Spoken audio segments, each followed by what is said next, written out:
Welcome to another edition of Metaphysics of WW2. Here we discuss issues and topics relating to metaphysics, astrology, and astrotheology. With a basic understanding of this hidden knowledge, more light can be shed on this dark period of human history.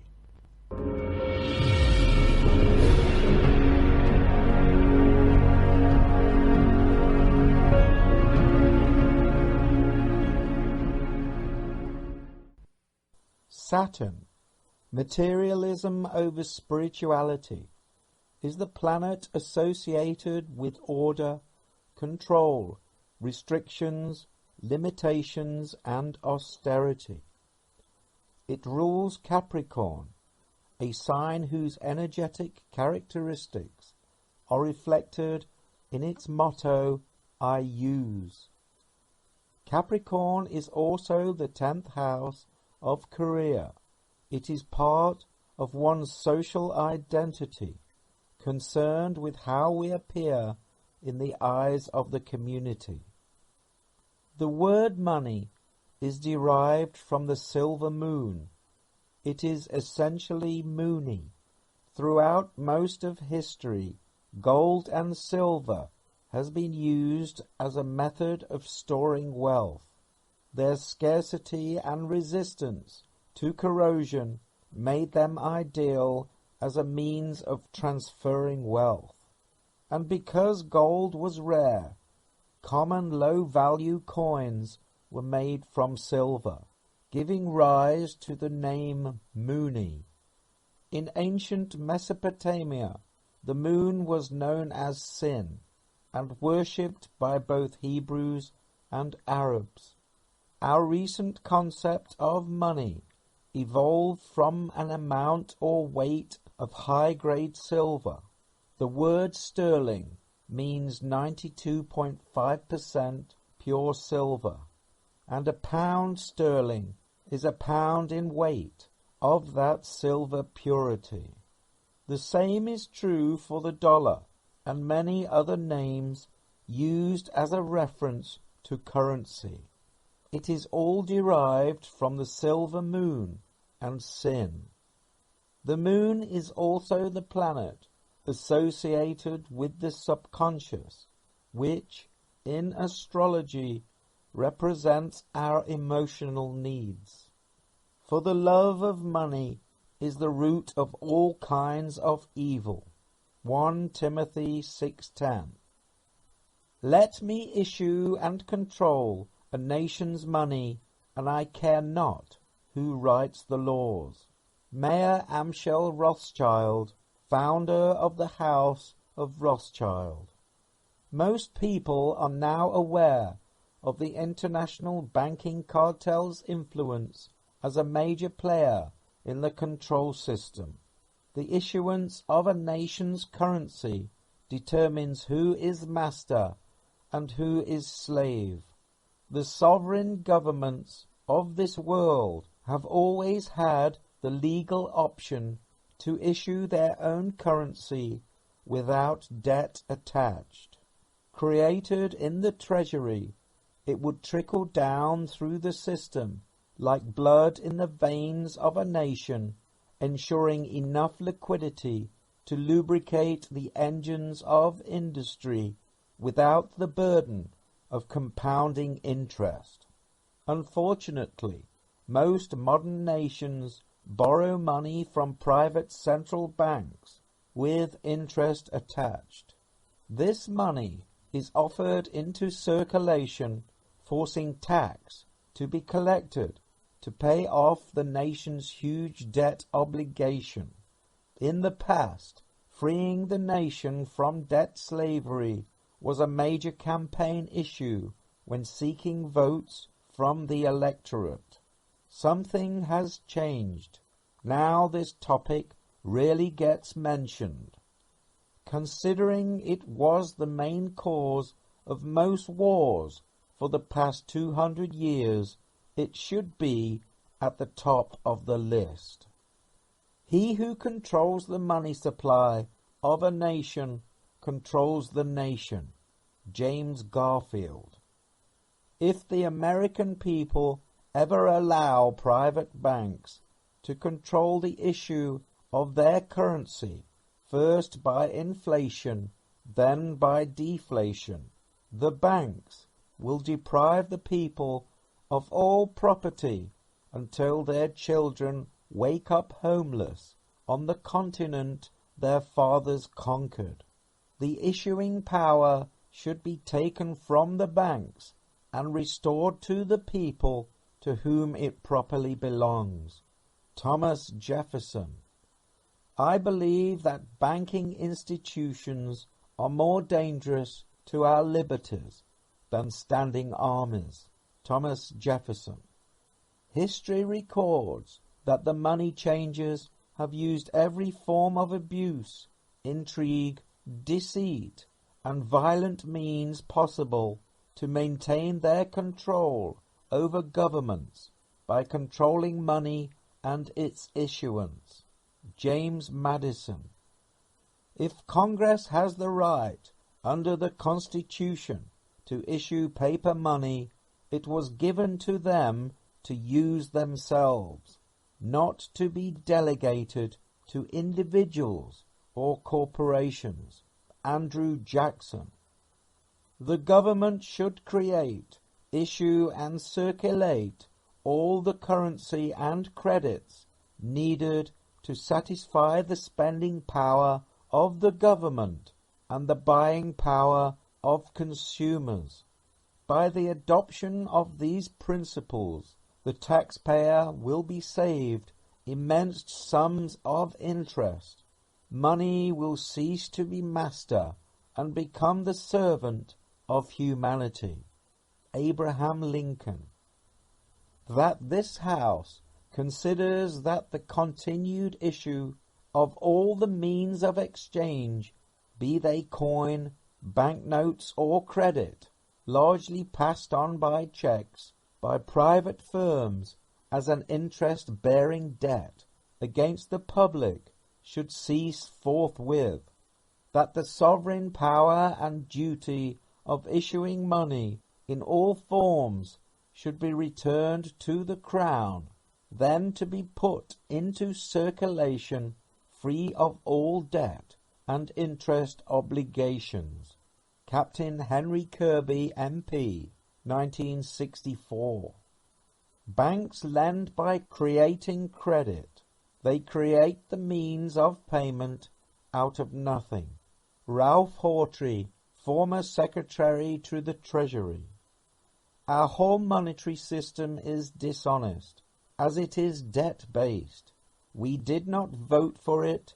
It grew upon us gradually, but markedly since 1971, when the commodities-based system was abandoned. The Earl of Caithness, in a speech to the House of Lords, 1997. The bank hath benefit of interest on all moneys which it creates out of nothing. William Paterson, founder of the Bank of England, in 1694. The few who understand the system will either be so interested in its profits or so dependent upon its favours that there will be no opposition from that class, while on the other hand the great body of people, mentally incapable of comprehending the tremendous advantage that capital derives from the system, will bear its burdens without complaint, and perhaps without even suspecting that the system is inimical to their interests. The Rothschild brothers of London, writing to associates in New York in 1863. Money is the new form of slavery, and distinguishable from the old simply by the fact that it is impersonal, that there is no human relation between master and slave. Leo Tolstoy. It is well enough that people of the nation do not understand our banking and money system, for if they did, I believe there would be a revolution before tomorrow morning. Henry Ford.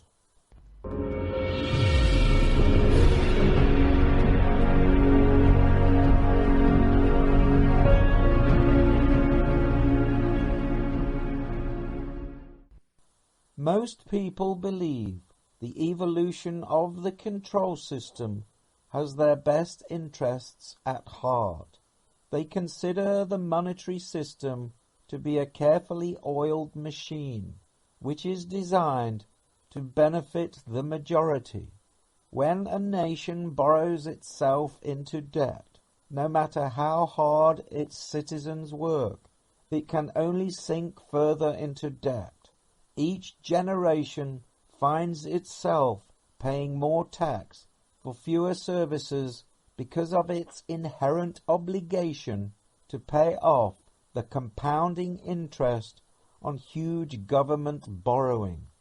Disguised through inflation, the debt can never be repaid, as only the principal is sent into circulation.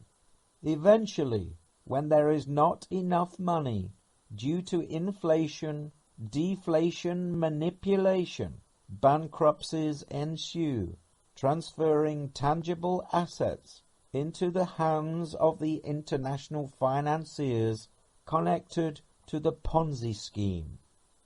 History is full of examples of the dangers inherent in usury, where money changers and goldsmiths were regularly thrown out for exploiting their host nations. The Romans eventually allowed usury with careful restrictions, while Christianity was opposed to it for quite some time. This all changed in England under Henry VIII, with his 1545 Act allowing usury of up to 10%. Meanwhile, Muslims have always been against usury. The modern banking system can be linked to the creation of the Bank of England in 1694, a private central bank which was set up to stabilize pricing and lend money to the government. With a panel of shareholders, the Bank of England would lend money on interest for empire building.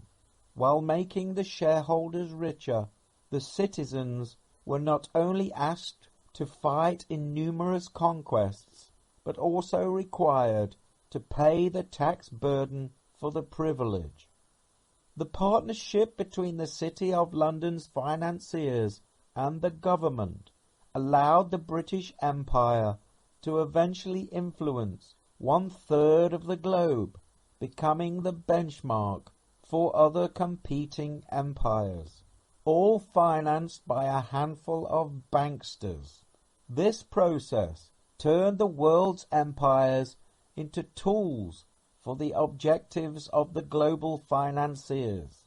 Wars and invasions were encouraged to line the pockets of the shareholders and to export influence. Like all loans, conditions would be attached, making the financiers masters over the borrower.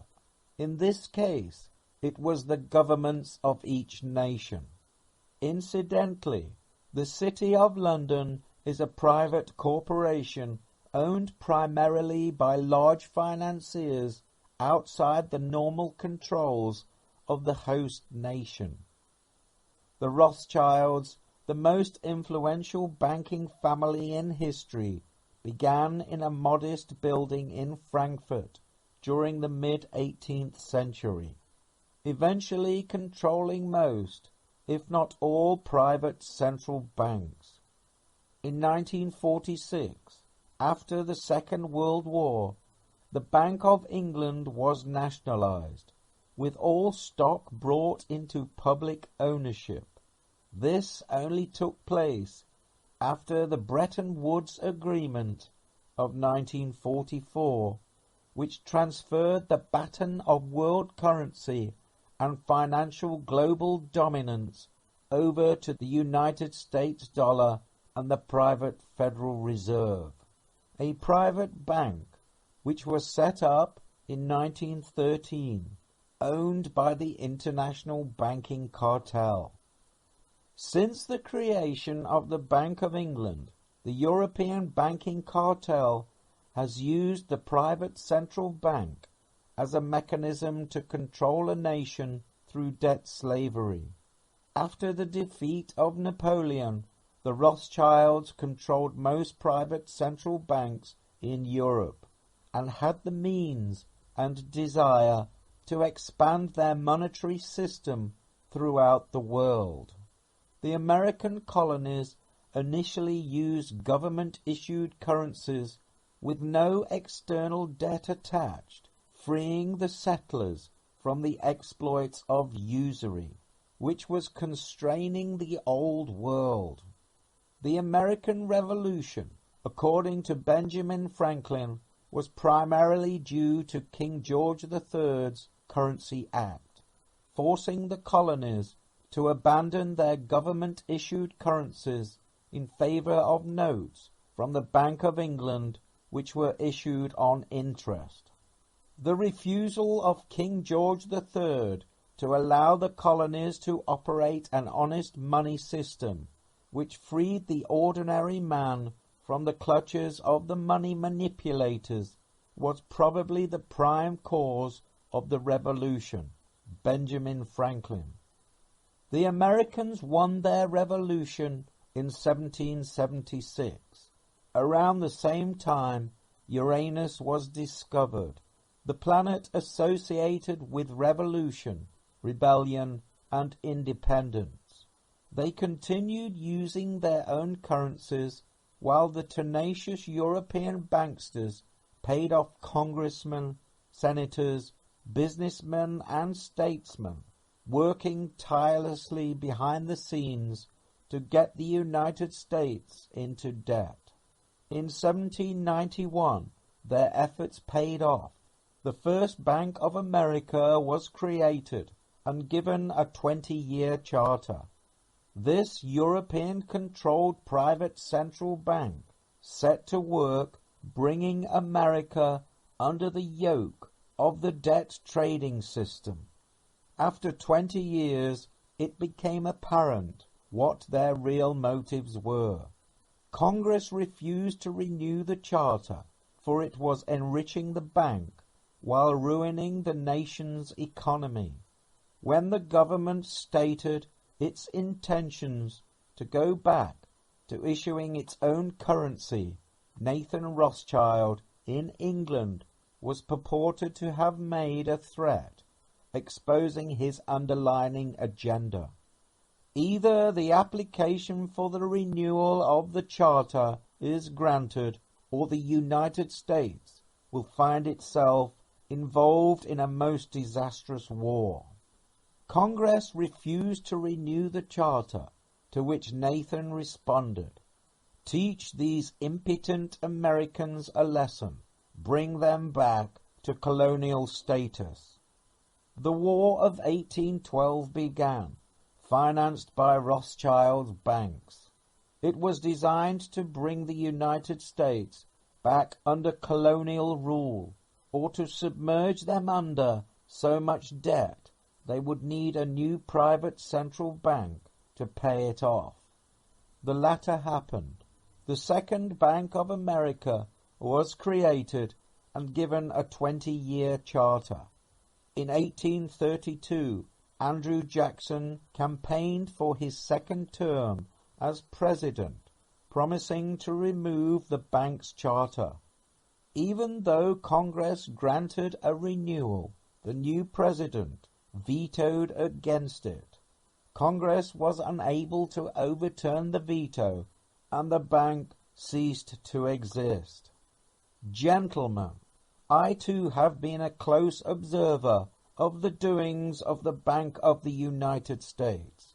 I have had men watching you for a long time, and am convinced that you have used the funds of the bank to speculate in the breadstuffs of the country. When you won, you divided the profits amongst you, and when you lost, you charged it to the bank. You tell me that if I take the deposits from the bank and annul its charter, I will ruin 10,000 families. That may be true, gentlemen, but that is your sin. Should I let you go on, you will ruin 50,000 families, and that would be my sin. You are a den of vipers and thieves. I have determined to rout you out, and by the Eternal, I will rout you out. Andrew Jackson. Shortly after, an assassination attempt was made on Andrew Jackson's life. Fortunately, it failed when both guns misfired. Meanwhile, the attacker received multiple injuries from the angry Jackson and his walking cane.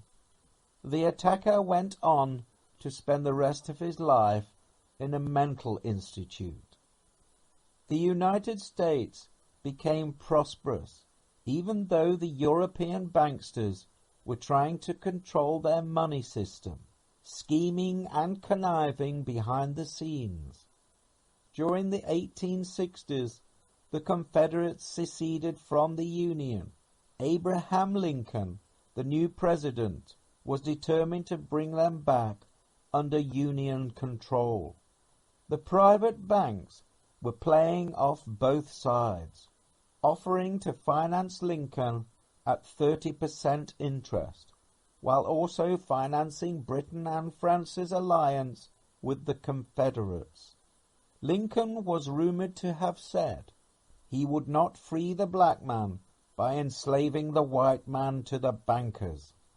He issued his own currency, state-owned and interest-free, called the greenback, which threatened European monetary dominance. In response, an editorial was purported to have appeared in the London Times in 1865, which captured the essence of the difficulty faced by Lincoln. If that mischievous financial policy, which had its origin in the North American Republic, should become indurated down to a fixture, then the government will furnish its own money without cost. It will pay off debts and will be without a debt. It will have all the money necessary to carry on its commerce.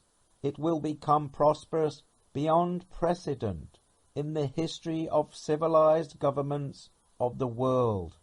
The brains and the wealth of all countries will go to North America. That government must be destroyed, or it will destroy every monarch on the globe. France and Britain, on the side of the Confederates, considered sending troops to aid the demise of Lincoln's efforts to unify the country. The British had landed troops on the Mexican border, ready to aid the South. Russia had an alliance with Lincoln and a naval presence in New York Harbor under Admiral Popoff, and San Francisco's harbor under Admiral Lazowski. Both were placed under the command of Lincoln. Russia, too, had control over its state-owned bank, and was fully aware of the dangers of private central banks and the intentions of the European bankers. Tsar Alexander II told the British that if they sent their troops into America, they could consider themselves at war with Russia. After 4 years of fighting, on the 9th of April, 1865, with 750,000 dead, Lincoln finally secured his victory. Promising to continue with the greenback, he was later assassinated on the 15th of April. After Lincoln's death, the greenbacks were steadily recalled with the Funding Act of April the 12th, 1866. After numerous attempts, the Tsar was also assassinated in 1881.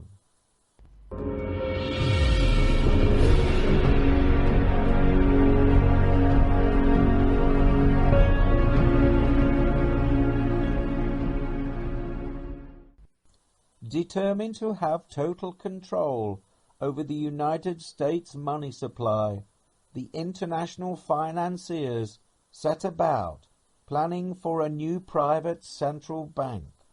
After the panic of 1907, which many believed to have been orchestrated by the banking cartel in order to create an atmosphere favorable for pursuing their agenda, a private meeting was arranged with influential bankers along with Senator Nelson Aldrich on Jekyll Island, Georgia, in 1910.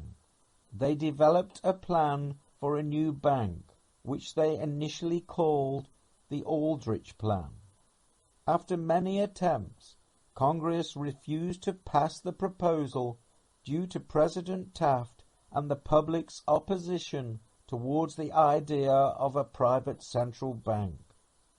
Disguising its true nature, the plan was amended and renamed the Federal Reserve Act.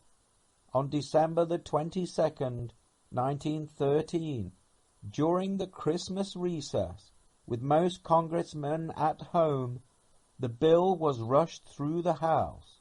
The new President Woodrow Wilson, who had defeated Taft that March, fulfilled his obligation to his financial supporters by signing the bill into law on December the 23rd, 1913. At the same time, with the ratification of the 16th Amendment, the IRS was authorized to collect income tax from the public. The international banking cartel now had just what they wanted: control of one of the most powerful nations' money supply. It was now a perfect time for a big war to get as many nations as possible under the heavy burden of debt, so the banking cartel could impose new conditions and create the world in their own image. Woodrow Wilson published a book called The New Freedom in 1913. In it, he expressed his concern about what he calls the money trust or credit trust. There has come about an extraordinary and very sinister concentration in the control of business in this country. However it has come about, it is more important still that the control of credit also has become dangerously centralized. The great monopoly in this country is the monopoly of big credit. So long as that exists, our old variety of freedoms and individual energy of development are out of the question. A great industrial nation is controlled by its system of credit. Our system of credit is privately concentrated. The growth of the nation and all our activities are in the hands of a few men. The money trust, or as it should be called, this credit trust, of which Congress has begun an investigation, is not a myth. It is not an imaginary thing. We have come to be one of the worst ruled, one of the most completely controlled and dominated governments in the civilized world. No longer a government by free opinion, no longer a government by conviction and the vote of the majority, but a government by the opinion and duress of a small group of dominant men. Woodrow Wilson, 1913. The death of Lincoln was a disaster for Christendom. There was no man in the United States great enough to wear his boots, and the bankers went anew to grab the riches.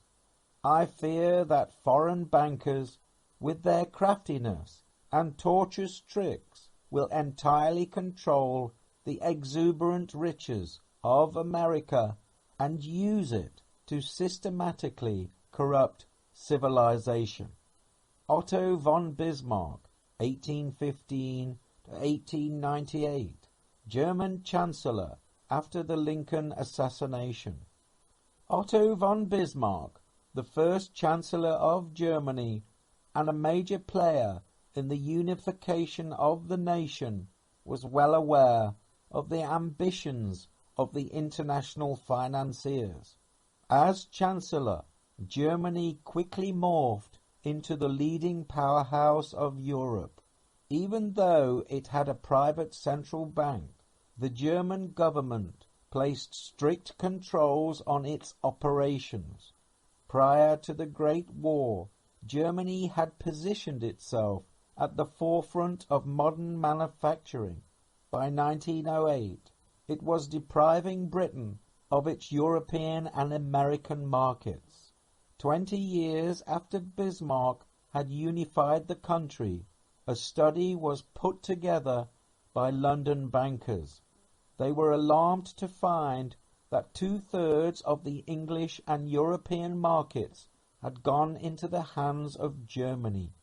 Worst of all was that much of Germany's trade with the world was conducted without the need of international banking finance. They were not shackled by debt slavery.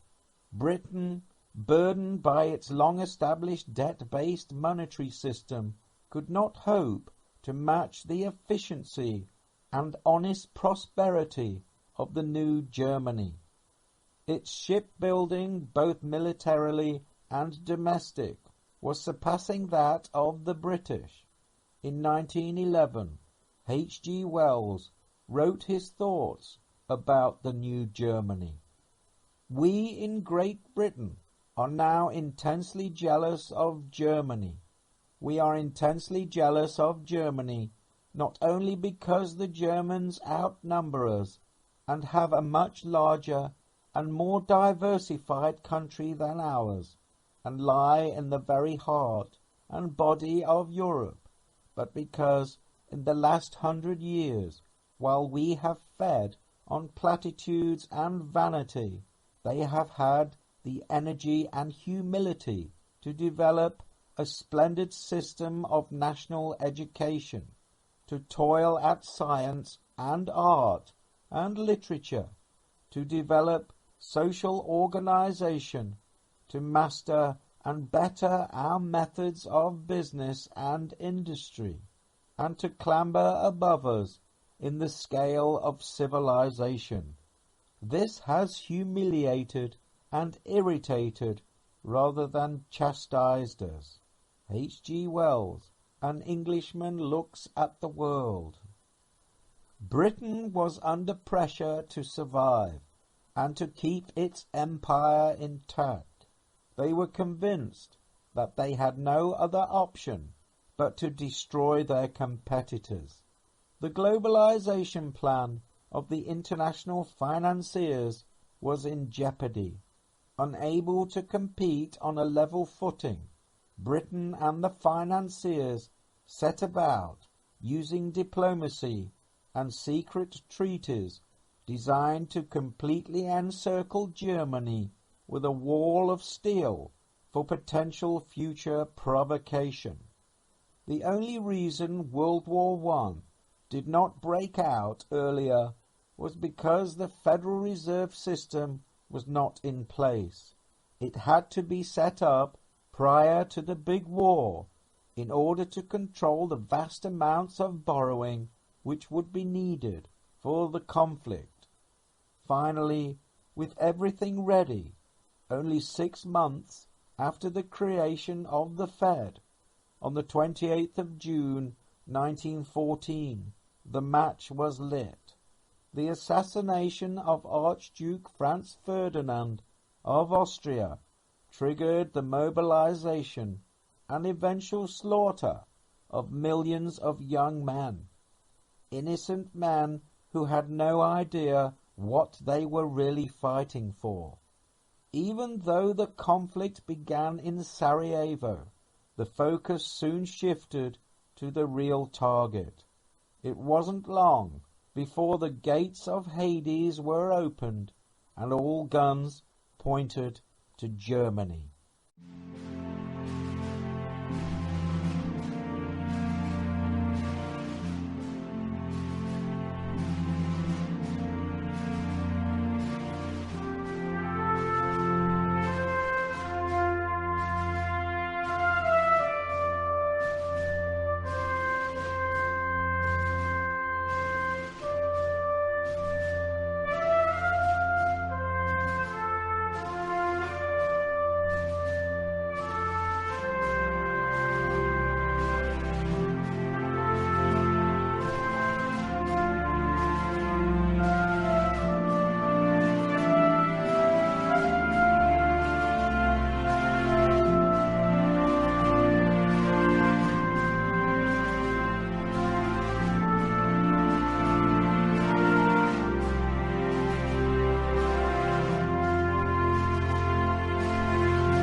At the start of the war in 1914, the main participants were Great Britain, France, and Russia against Germany, Austria-Hungary, and Turkey. By 1916, according to Benjamin Friedman, the Germans had won the war.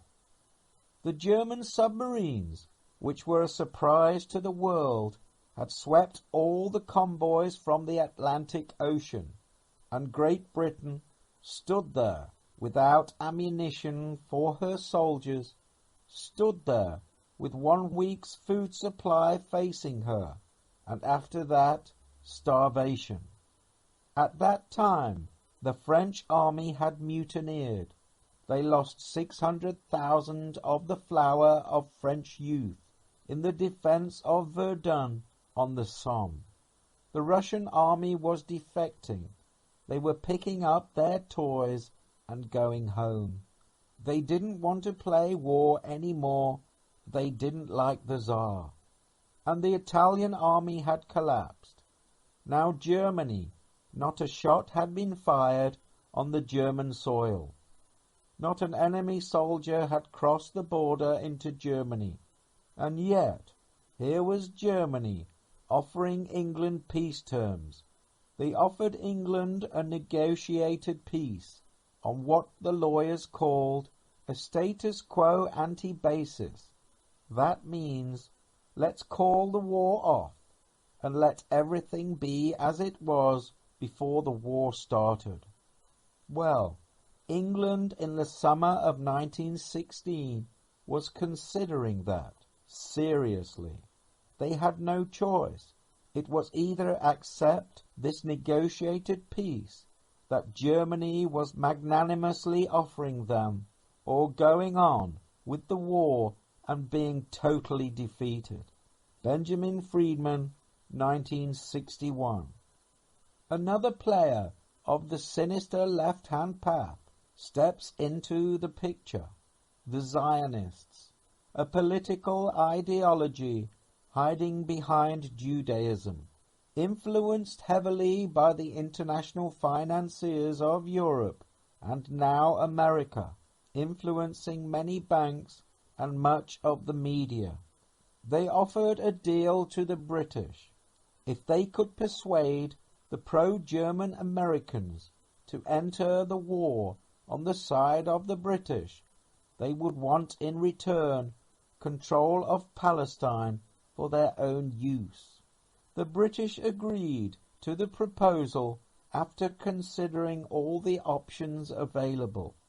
Motivated with the promise of a Jewish state, the Zionists set about altering public opinion in America against the Germans.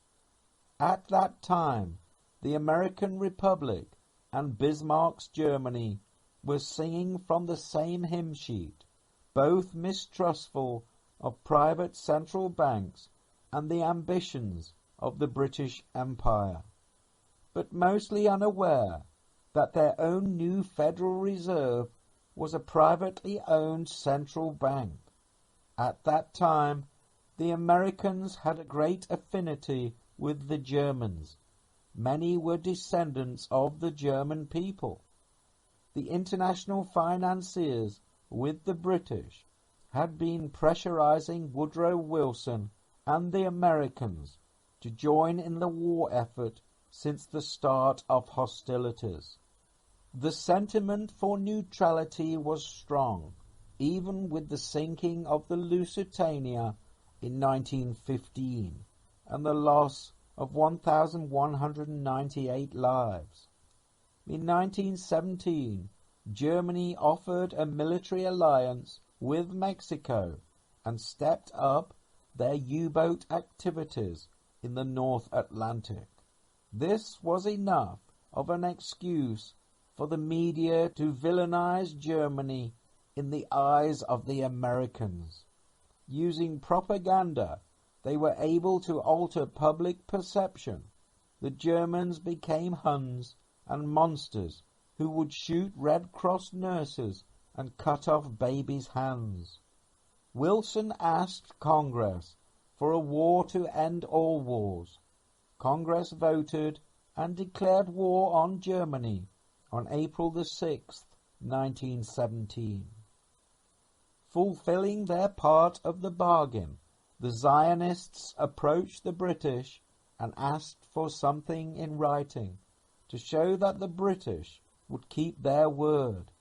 The receipt they received in writing was known as the Balfour Declaration. After 4 years of fighting, with 16 million dead, the worst conflict the world had ever seen, the war finally came to an end with the signing of the armistice, a ceasefire on the 11th of November, 1918. A peace treaty was organized in Paris to carve up Europe and slap penalties on Germany. According to Benjamin Friedman, an attendee of the conference, there was 117 Zionist delegates representing Zionism and international finance. Eustace Mullins writes, after the armistice, Woodrow Wilson assembled the American delegation to the peace conference and embarked for Paris. It was, on the whole, a most congenial group, consisting of the bankers who had always guided Wilson's policies.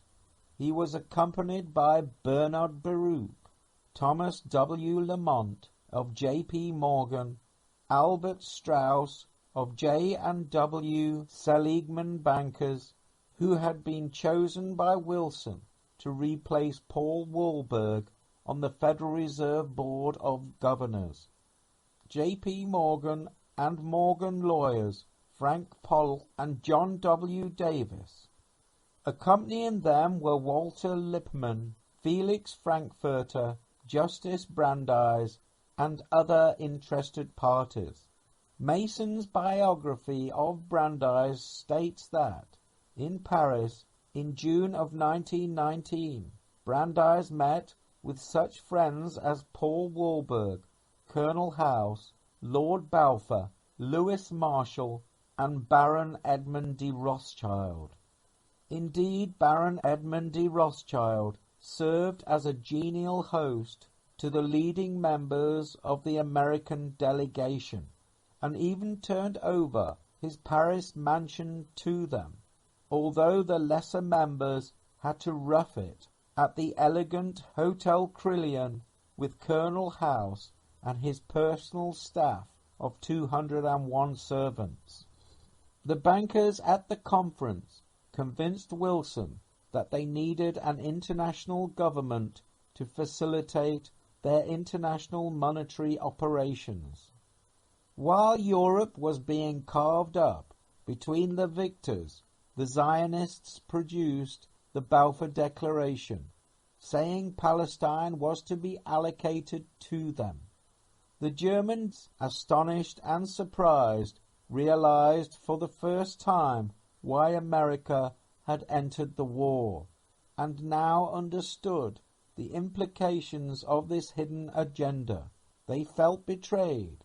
Woodrow Wilson on his return remarked, "This war, in its inception, was a commercial and industrial war. It was not a political war." Determined to fulfill their objectives and disable Germany as an economical threat, the international financiers, along with the Allies, put together the Treaty of Versailles. Considering Germany did not start the war, it was blamed and made to pay for all participants, amounting to 3 times the value of Germany itself.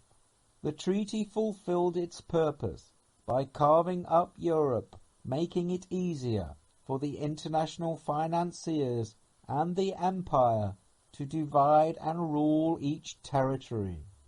This created new friction which could be used to promote future conflicts. The reparations on Germany were so severe that it crippled the nation for the next 15 years. The new German Rothschild-influenced private central bank proceeded to target private wealth, ruining the middle classes through hyperinflation. The bankers wielded so much power and influence that they left no stone unturned as they looted Germany from within.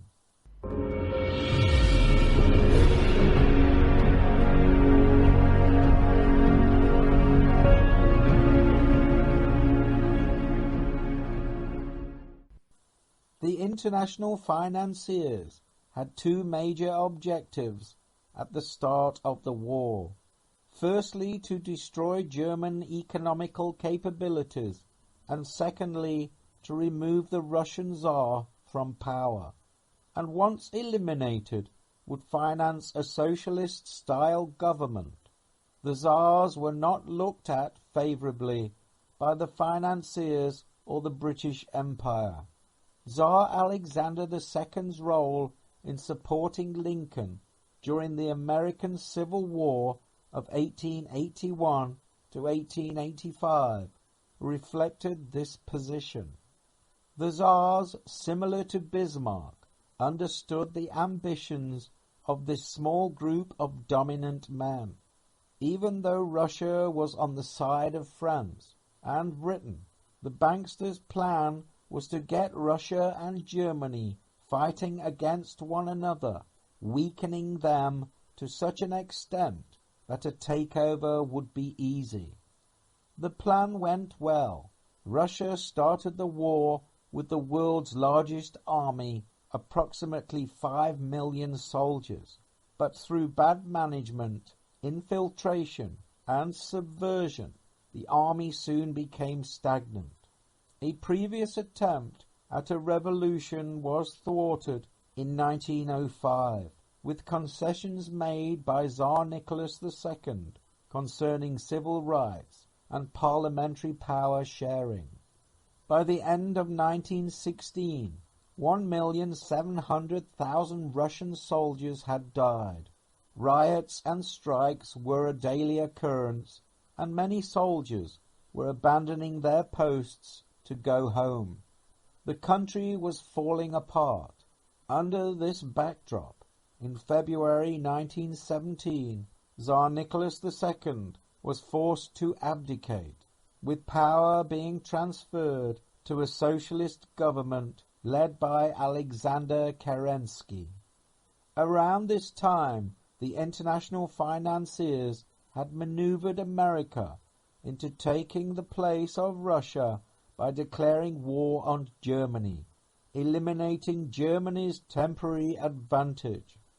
The international financiers, through Max Warburg, financed Trotsky and Lenin's 1917 October Revolution, which actually took place on the 7th of November. The Bolsheviks took over power and declared a ceasefire in December. To keep the full extent of their involvement out of the public domain, by preventing the Tsar from telling his side of the story, the international financiers ordered the execution of the Tsar and his family on the 17th of July, 1918. The Bolshevik Revolution actually was financed by wealthy financiers in London and New York. Lenin and Trotsky were on the closest of terms with these moneyed interests, both before and after the revolution. The creature from Jekyll Island. The years after World War I saw Germany desperately trying to hold itself together under the heavy burden of reparations placed upon it by Versailles. The German private central bank had broken away from government control and was fomenting hyperinflation. At its height, in November 1923, a loaf of bread cost a staggering 200 billion marks.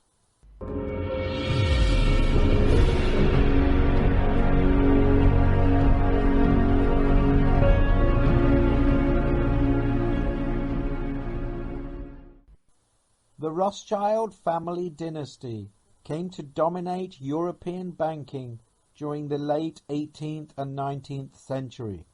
By the middle of the 1800s, they had become the richest family in the world. It all began in 1743, when Amschel Moses Bauer opened a money-changing house in the Jewish ghettos of Frankfurt.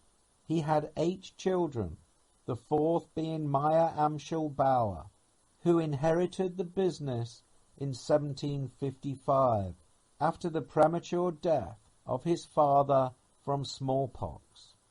To promote his money-lending business, Amschel hung a red shield from the front of his premises.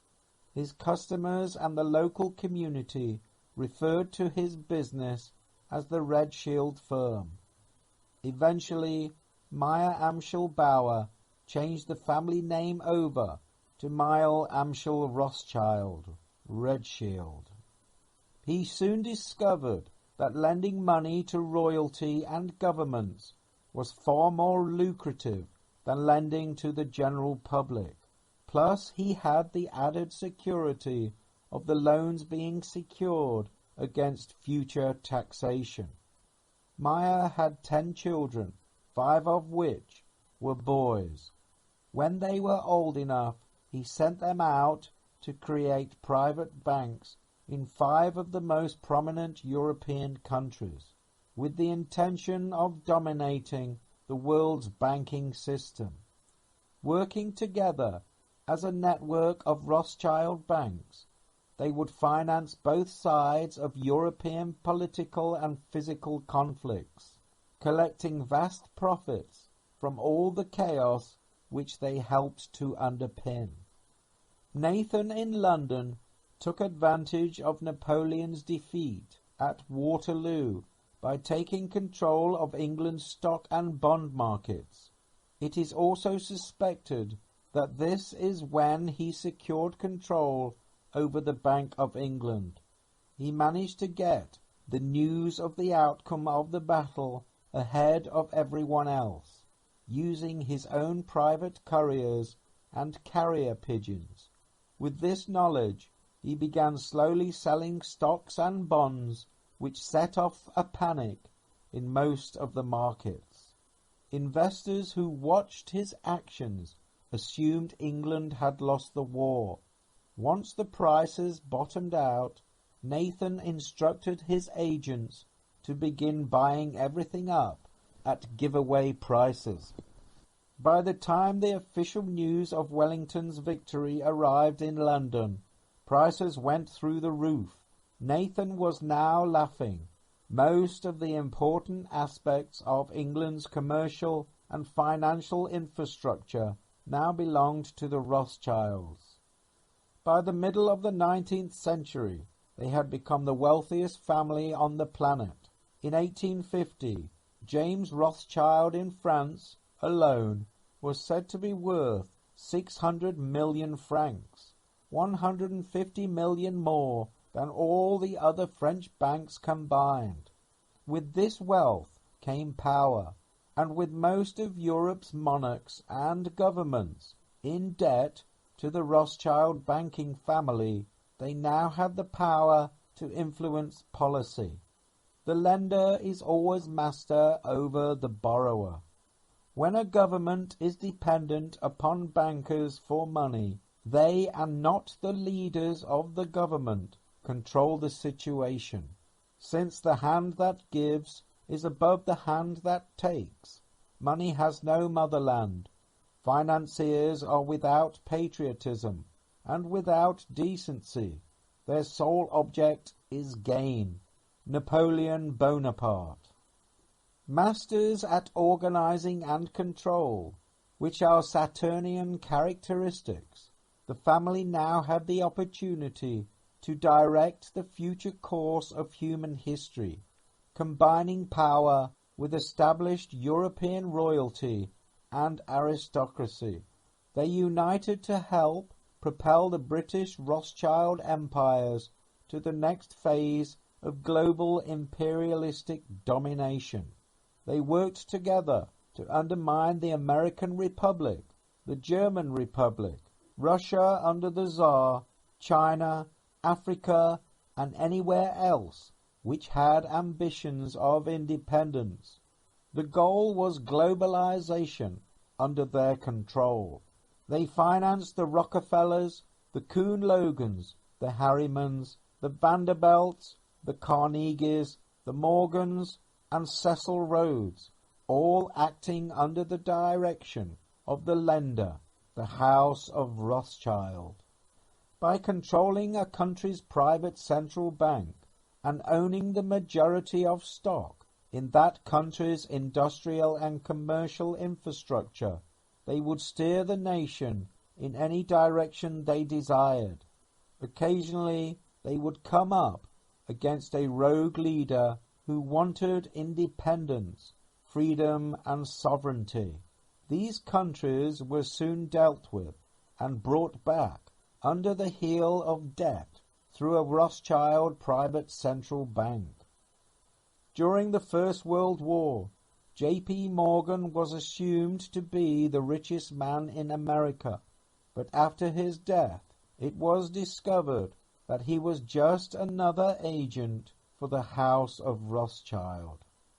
Governments, monarchs, and businesses over many parts of the world gradually succumbed to the parasitic influence of Rothschild finance, failing in their duty to shield their subjects from the ravages of debt slavery, instead turning on their people to service the interest on government debt through various methods of unfair taxation.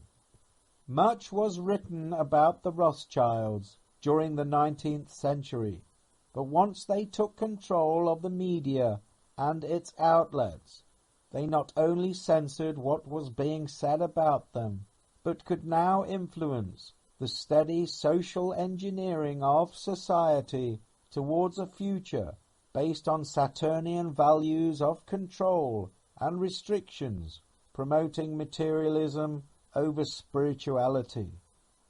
History records that the money changers have used every form of abuse, intrigue, deceit, and violent means possible to maintain their control over governments by controlling money and its issuance. James Madison. A power has risen up in the government greater than the people themselves, consisting of many and various powerful interests, combined in one mass and held together by the cohesive power of the vast surplus in banks. John C. Calhoun, Vice President and U.S. Senator. These international bankers and Rockefeller Standard Oil interests control the majority of the newspapers and the columns in those papers to club into submission or drive out of office officials who refuse to do the bidding of the powerful corrupt cliques which compose the invisible government. Theodore Roosevelt. By remaining behind the scenes, they, the Rothschilds, were able to avoid the brunt of public anger, which was directed instead at the political figures which they largely controlled. This is a technique which has been practiced by financial manipulators ever since, and it is fully utilized by those who operate the Federal Reserve System today. G. Edward Griffin, American political commentator, writer, and documentary filmmaker. The Rothschilds belong to no one nationality. They are cosmopolitan. They belong to no party. They were ready to grow rich at the expense of friend and foe alike. John Reeves, The Rothschilds. The Financial Rulers of Nations, 1887.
The majority of people either have no idea of what Zionism is, or they have a distorted view of its true nature and history. A call for a return of Jews to Palestine has a long history. Modern Zionism was created by elements within the British establishment to further the ambitions and aspirations of the British Empire and international financial cliques partnership.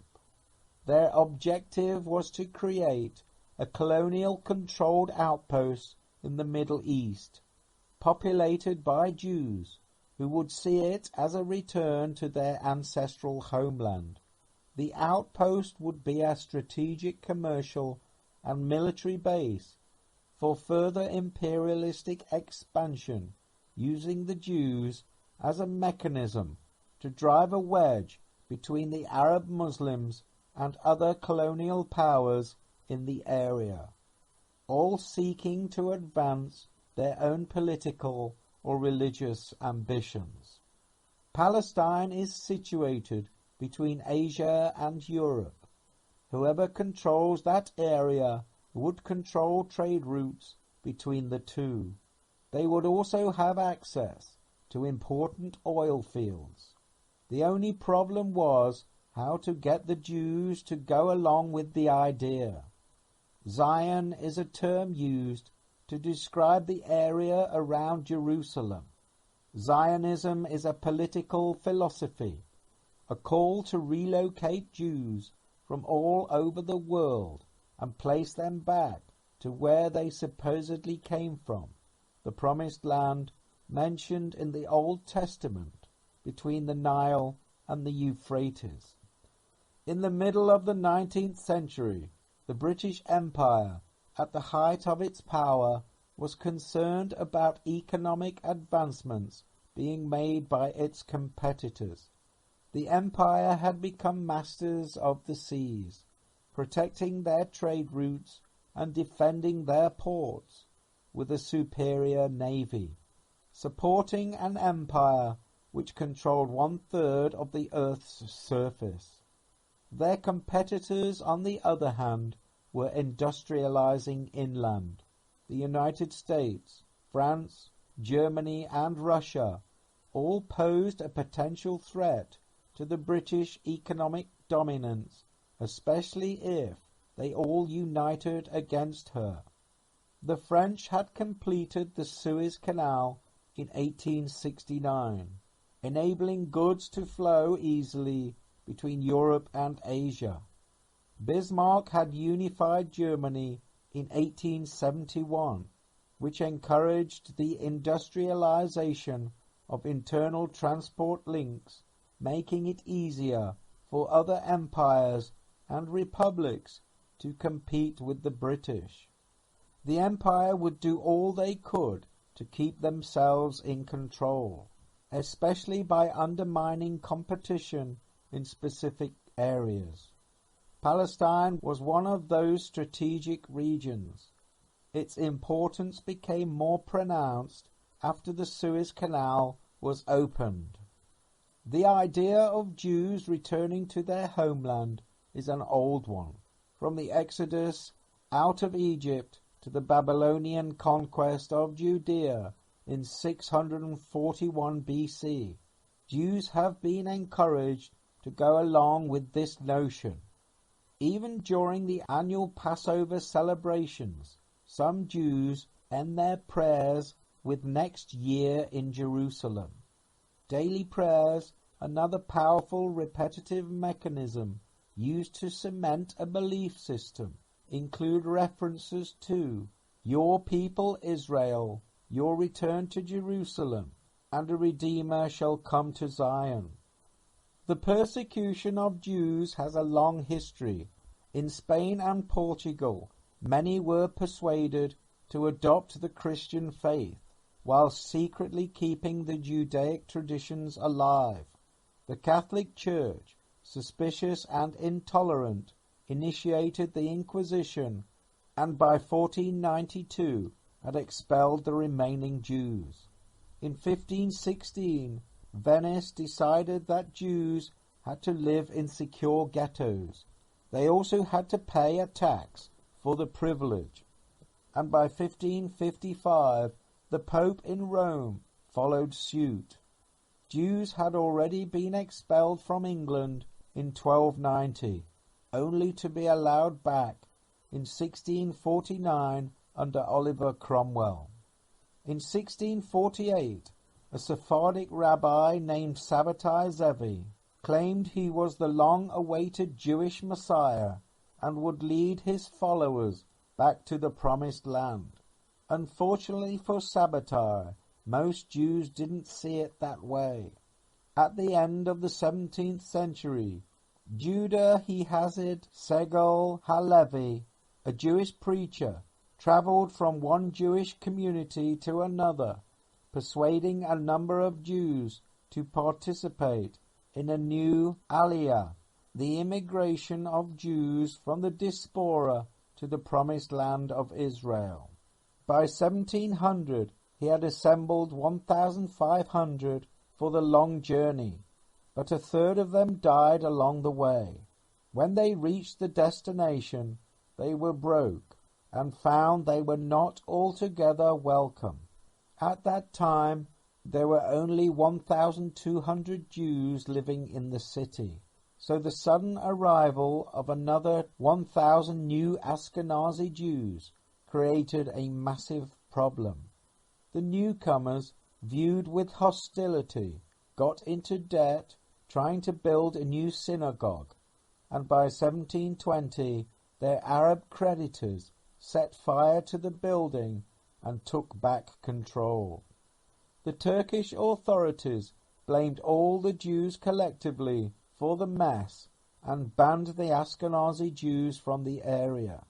The Jewish population within the Holy Land steadily increased after the Christian persecutions of the Reconquista. Following Napoleon's conquest, laws were brought in to emancipate Jews throughout Europe, which helped in the decline of their persecution. Britain gave Jews equal rights in 1856, and so did Germany in 1871. During the competitive age of nationalism and expanding empires, Jews ceased to be persecuted for their religious beliefs, but instead were seen as a different race altogether.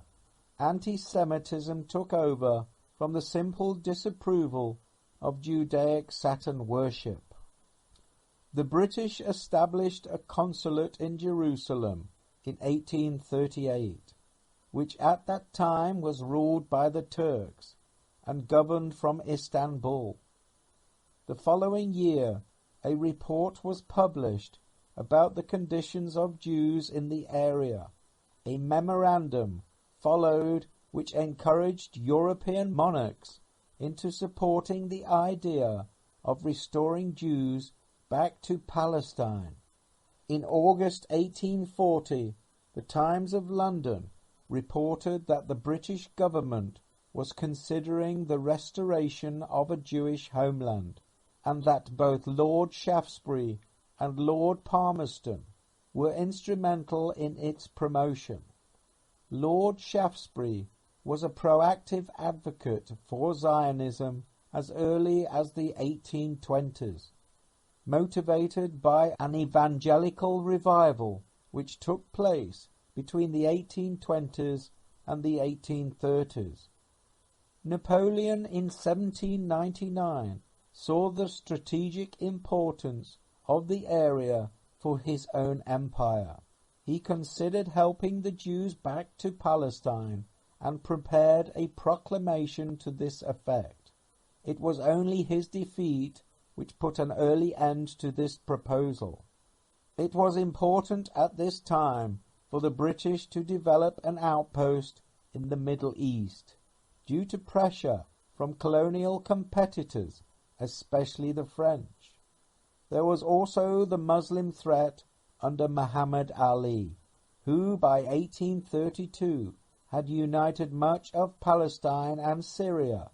He also began to industrialize the region with the intention of turning it into a modern state.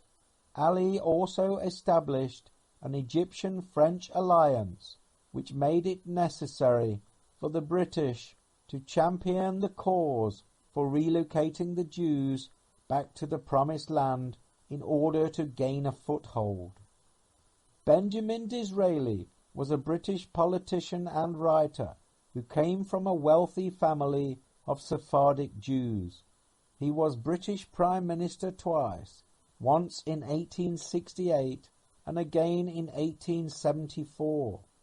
A pro-Zionist, who, with close ties to the House of Rothschild, was able to bring the Zionist dream closer to fruition. Lord Stanley, a Freemason and Conservative Party politician, mentions visiting Disraeli in his diary in January 1851. He talks about Disraeli's idea for the restoration of the Jews to Palestine. With a string of pro-Zionist and pro-Rothschild writings behind him, Disraeli seemed to be the ideal candidate to turn this idea into a reality.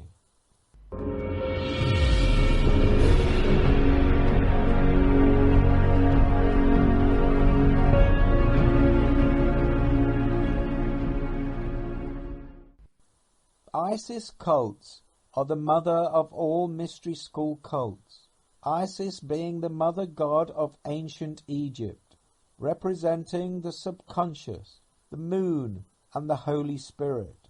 Its influence within secret societies is vast.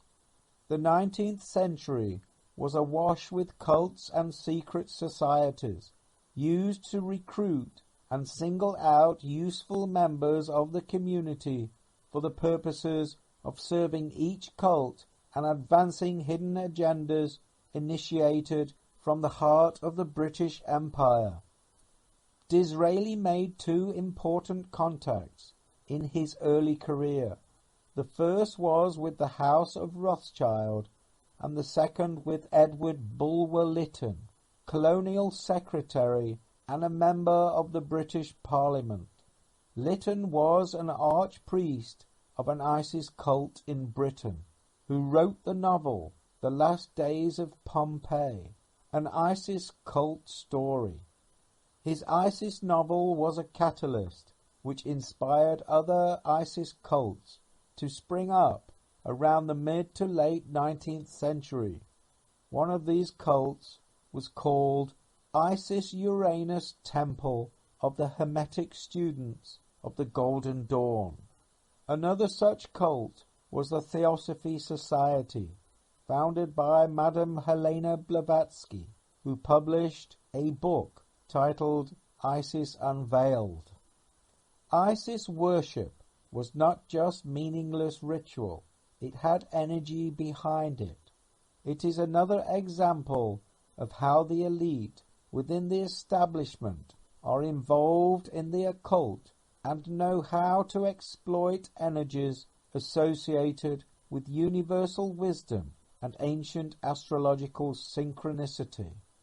In 1862, the Prince of Wales, future King Edward VII, a Freemason, made a visit to Palestine and the Holy Land, not only representing the state, but also to do some groundwork. After the defeat of the British-backed Confederates in the American Civil War, momentum gained for the Zionist project. In 1865, the Foreign Office began preparing for resettlement. A fund called the Palestine Exploration Fund was created, backed by Oxford and Cambridge universities, along with money from Freemasonry. This exploration fund produced a practical plan to make the country habitable for resettlement. With the construction of the Suez Canal, the potential threat to British preeminence was aired by Lord Palmerston, 2 times British Prime Minister. I must tell you frankly that what we are afraid of is losing our commercial and maritime preeminence. For this canal will put other nations on an equal footing with us. At the same time, I must own that we are not quite easy on the score of the designs of France. Of course, we have every confidence in the loyalty and sincerity of the Emperor, but who can answer for those who will come after him? In 1862, Moses Hess, a German-French Jewish philosopher, an associate of Karl Marx, wrote a book called Rome and Jerusalem, The Last National Question. in which he calls for the creation of a Jewish socialist state in Palestine. In the latter half of the 19th century, various socialist movements sprang up, each one targeting different social and political aspects of society. The Fabians, the Marxists, and Hesse's Zionist socialism were all organized ventures promoted to influence the future direction of humanity. In an effort to control the Suez Canal, Disraeli and the Rothschilds arranged to purchase the Egyptian ruler's portion of shares, placing them under the control of the British government. In the late 1870s, Jewish philanthropists helped to finance an agricultural resettlement program for Russian Jews who were desperately trying to flee persecution in Eastern Europe. The Rothschilds came to their aid, sponsoring many new settlements in Palestine.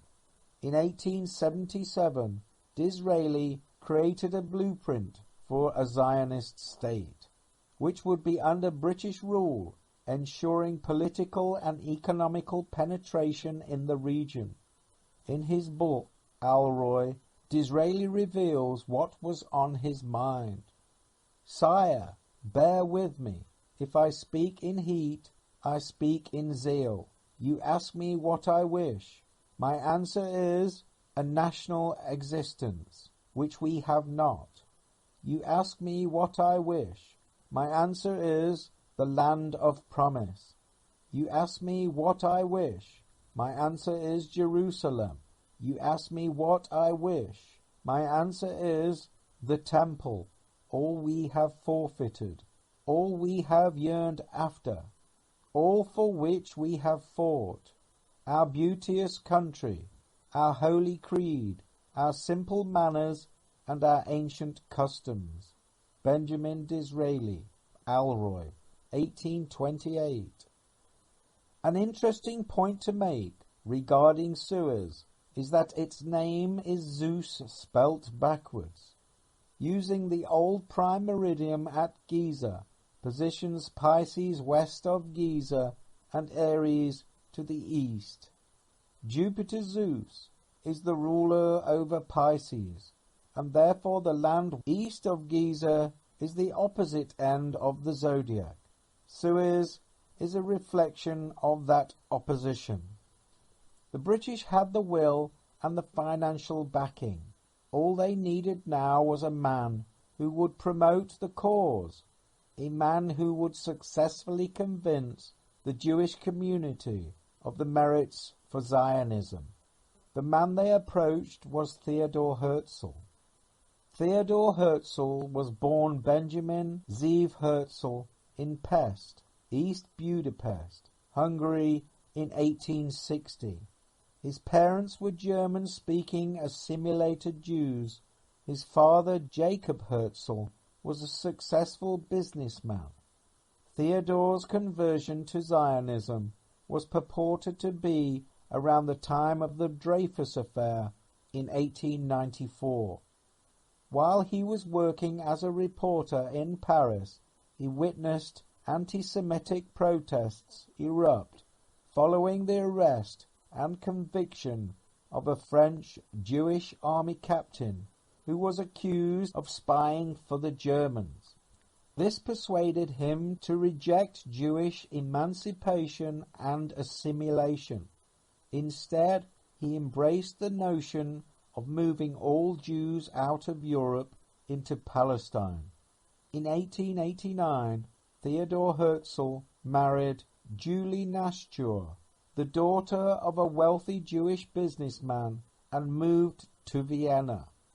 In those days, high society in Vienna socialized in a network of salons set up by Julie Rothschild, the daughter of the Viennese branch of the banking dynasty.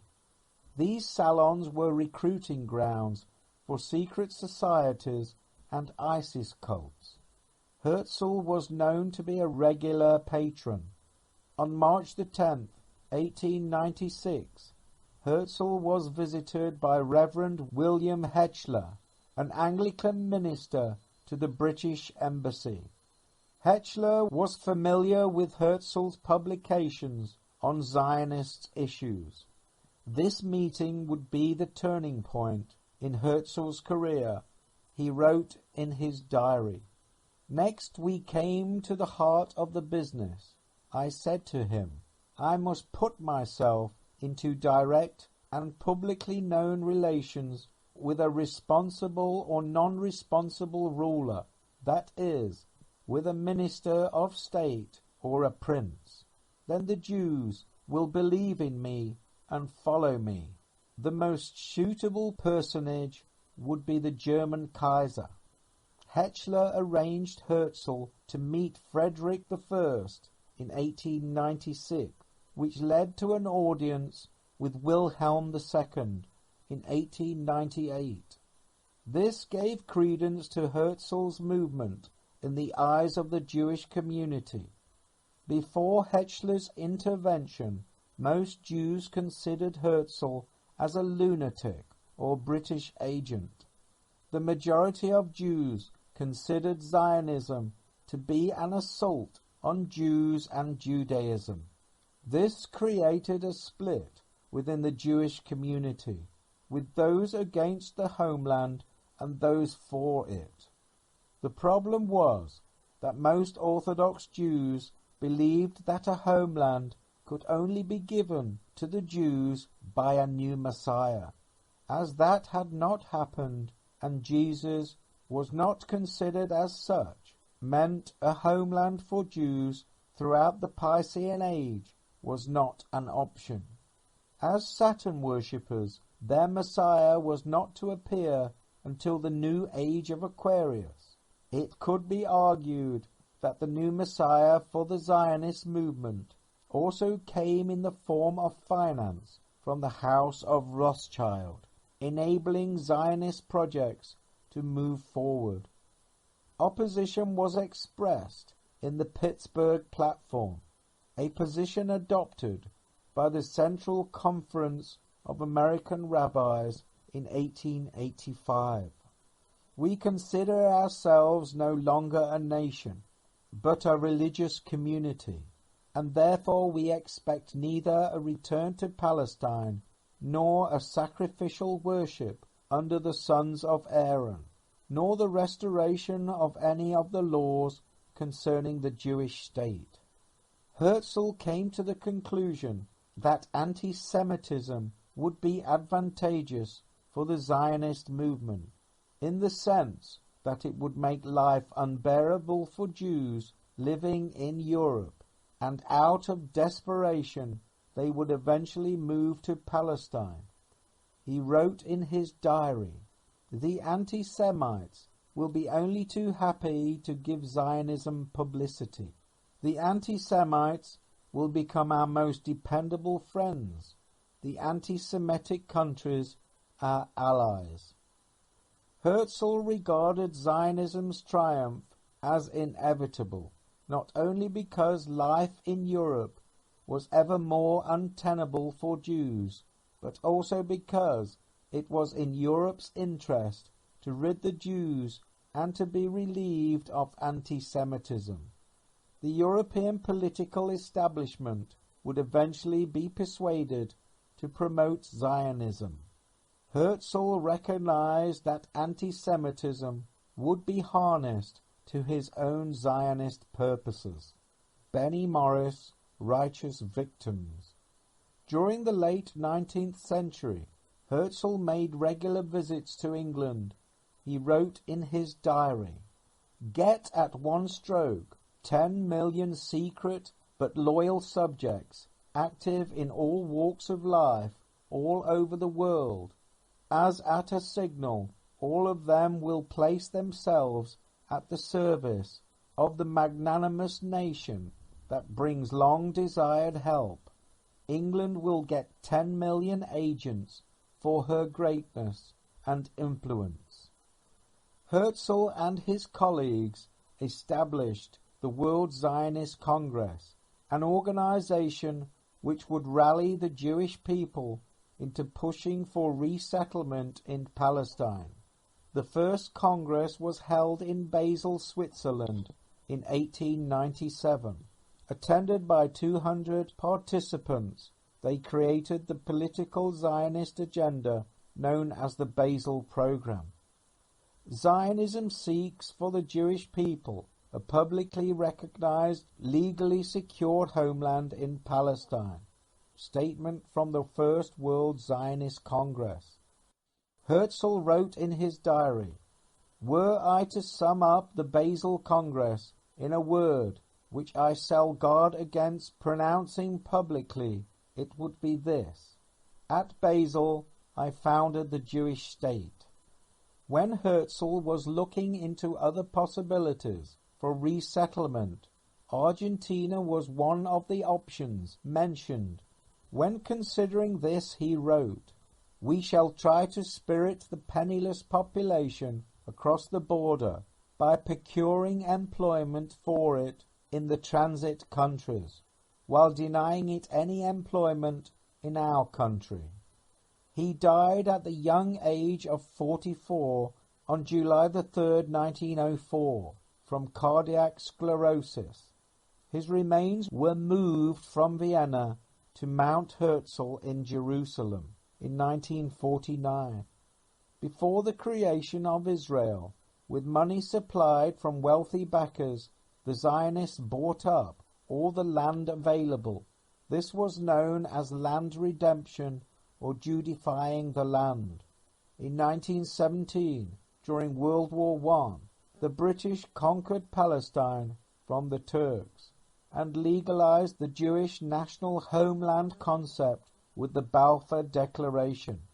The pro-Zionist British dismantled all Palestinian paramilitary groups, leaving them defenseless and leaderless, paving the way for further Zionist settlements. In 1923, the National Socialist German Workers' Party was struggling to get a significant political following. They needed help and financial support. Having similar goals towards the Jewish problem, according to the research of Eustace Mullins, the Rothschild-backed Zionists offered to support the National Socialists in a joint venture. If they got into power, they would round up all the Jews of Europe and try to resettle them in Palestine. According to Mullins, this was the true origins behind the term Nazi. NA, National Socialists. ZI, Zionists. Nazi.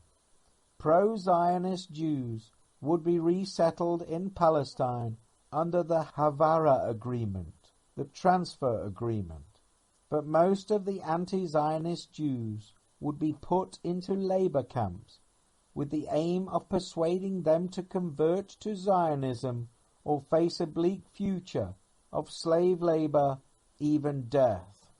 Mullins speculates that the labor camps were partially run by Zionist Jews, known as Sonderkommanders, overseen by German soldiers. In 1931, 4,075 Jews immigrated to Palestine, and in 1934 that number had risen to 61,854. During the war, the camp's inmates were used as slave labor to help with production and the war effort. The Germans never referred to themselves as Nazis. This was an Allied propaganda creation used as a derogatory political pun to undermine the cohesive force of National Socialism. It was based on the Austro-Bavarian slang word Ignaz, which meant simpleton or country bumpkin. One could argue that Adolf Hitler and most of the German high command were Zionists by definition, because they all wanted to see the Jews relocated out of Europe and into Palestine.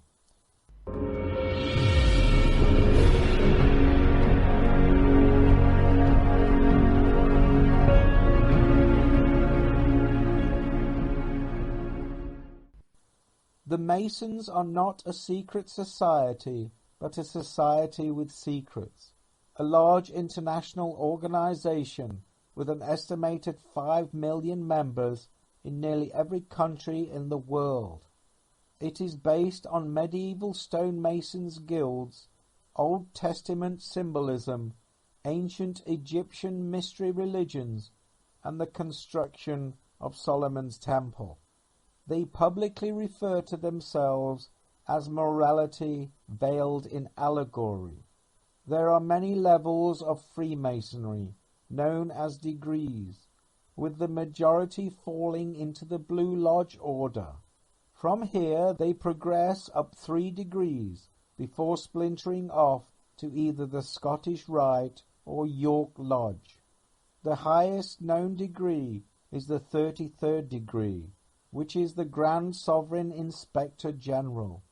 A significant number of the influential elite within Western society are Freemasons, including politicians, lawyers, barristers, and policemen, all looking out for one another as fellow Masons, swearing an oath to secrecy and allegiance. It could be considered as a religious order, because no one can be a fellow Mason unless they believe in the Masonic God, the God of light and universal wisdom. Oblivious to its true purpose, many Freemasons think they are just part of an old boys' network, hoping to further their own personal careers and social status.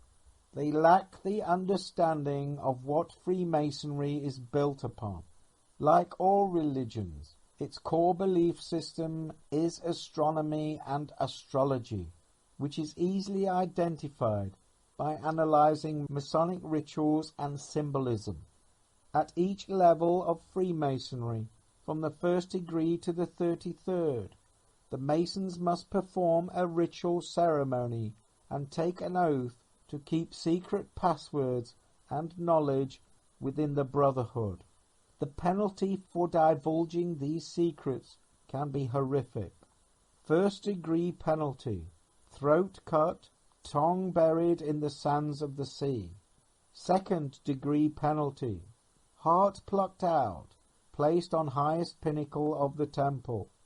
3rd degree penalty: disemboweled, bowels burnt to ashes.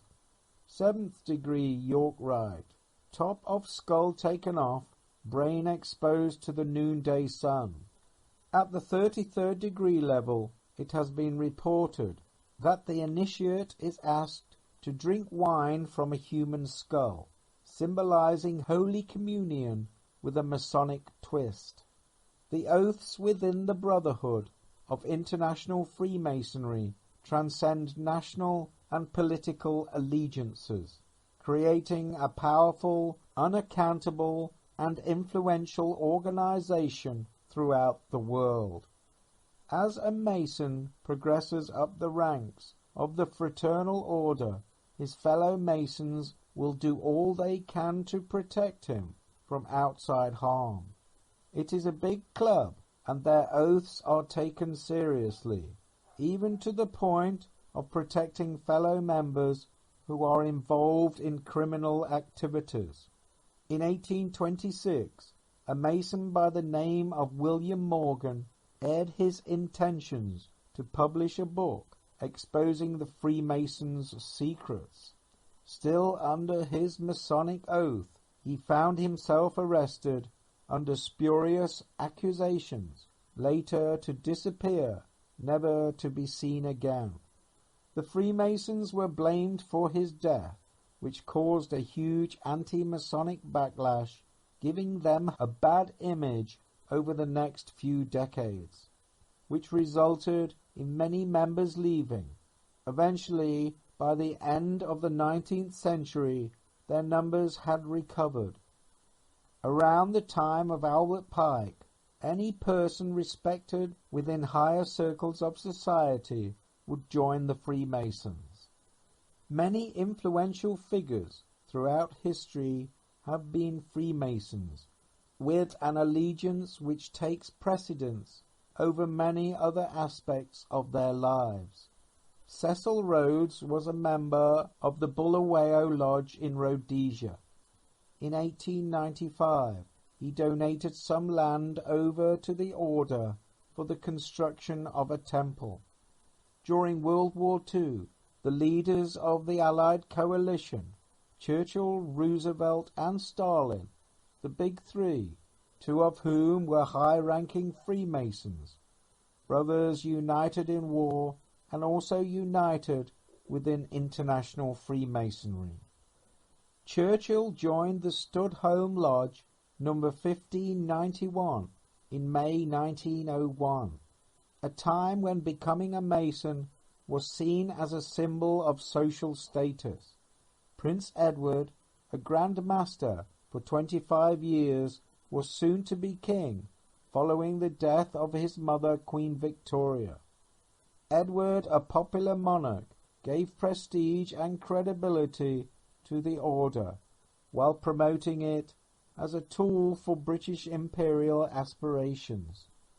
Franklin Delano Roosevelt was initiated into the Scottish Rite of Freemasons in October 1911. By 1929, he had reached the level of 32nd degree and became a Shriner in Sirius Temple of the ancient Arabic order Nobles of the Mystic Shrine. By the time the National Socialists came to power in Germany, Roosevelt held a number of honorary Grand Master positions, one in Georgia and one in the Order of Demolay.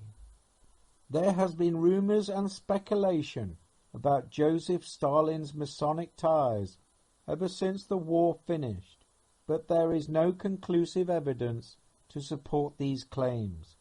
However, the fact that two of the Big Three, both Churchill and FDR, were Freemasons leaves one to conclude that Masonic influence must have played a part in the policies of the Allies. We have already seen that Bolshevism was a tool created by the international financiers and wealthy interests behind Western governments. Joseph Stalin's real name was Loseb Jughashvili, born in Gori, Georgia, a city in the Caucasus, used as a military stronghold during the Middle Ages. Churchill and Roosevelt gave Stalin a pet name during the war. They called him Marshal Stalin, an interesting choice of words from a metaphysical perspective, because Marshal is derived from Mars, reflecting some of its warlike characteristics. Stalin is a reference to a star or planet. So Marshal Stalin could certainly have been chosen as a useful tool of the globalists to inflict Mars-like characteristics on both his people and also his neighbors. Germany, on the other hand, ordered the disbandment of Freemasonry in 1934, along with the confiscation of its property and the closure of all its lodges. Masons were seen as a threat to the German National Socialist Revolution. They were prohibited from working in the public sector or having any connection with the National Socialist Party. Freemasons in German concentration camps were regarded as political prisoners and were made to wear a red inverted triangle. On August the 8th, 1935, the Führer Adolf Hitler announced a final end to all Masonic lodges throughout Germany. He published an article in a National Socialist Party newspaper accusing the Masonic order of conspiring with international Jewry to create and control a world republic. As the war progressed, the German ban on Freemasonry applied to all occupied territories as well as nations allied with Germany.